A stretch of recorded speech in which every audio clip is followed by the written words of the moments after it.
amma namni baay'een fuudha jibbee miti heeruma jibbee miti maaliin an fuudhaa maaliin inni dhangaa godhaa maaliin wayyaa akka baluun sirbaan morma nama jallisaa jedha Oromoon.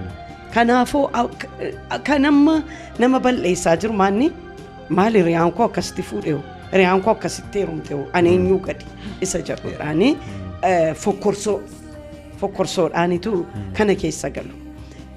Dhugaa dubbachuudhaaf ijoollee sooressaa ta'anii ijoolleedhuma baay'ee sooressa bakka beekamoo ta'anii warra chaalenji godhanii seenaa dhugaadha chaalenji godhanii mee qabaastu jedha kootti mee qabaastu jette intalli isaanii haadhatu natti mee seenaa dhugaadha hammana jedhanii kaalkuleet goonee baasnee jedhanii bakka birricha naa kennaa ittiin hojjennee guddannaa jettee indiddee homaan goonee birricha laannee fi isaan wal fuudhanii bakka ittiin hojjechuu argita warri baasuu warri gochuu danda'an iyyuu akkas gochaa jiru seenaa dhugaadha.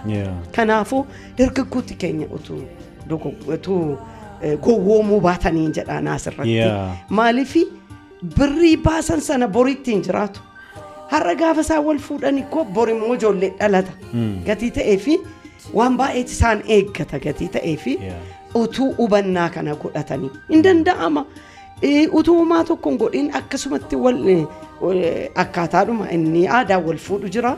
Inni waldaatti wal fuudhu jira akkaataama wal fuudhaniini inni aadaan wal fuudhus inni waldaatti wal fuudhus lamuma ta'anii eebbifamanii akkaataama seera isaaniitti utuu lama ta'anii jireenya jalqabanii gaa'ela jechuun cidha jechuu miti dhangaa jechuu miti uffata irratti bituu jechuu miti danda'ama gaafa walitti dhufanii wayyaa kamtu si barbaachisa waliin jedhanii kamtu caalaa walii bituu danda'u erga wal bira ga'anii hin danda'ama dargaggootii utuu kana duukaa bu'anii hin fayyadamu jedhee tayyaadha. Isa guyyaa cidhaa sana caalaa guyyaa cidhaa booddee jireenya keessan jiru irratti xiyyeeffadhaa.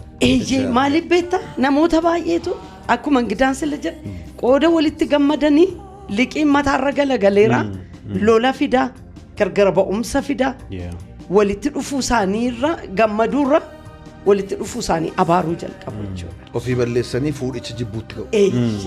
Yaala jibbuutti ga'u. Gorsi yoo ittillee hidhaa meeqa keessatti kan balleessi garuu isaan lamman humna isaaniitiin godhachuu danda'ani. Kanaaf gorsan jechuu barbaadu shamarranis tolee haa jedhan ofii bor dhaqanii rakkatu gatii ta'e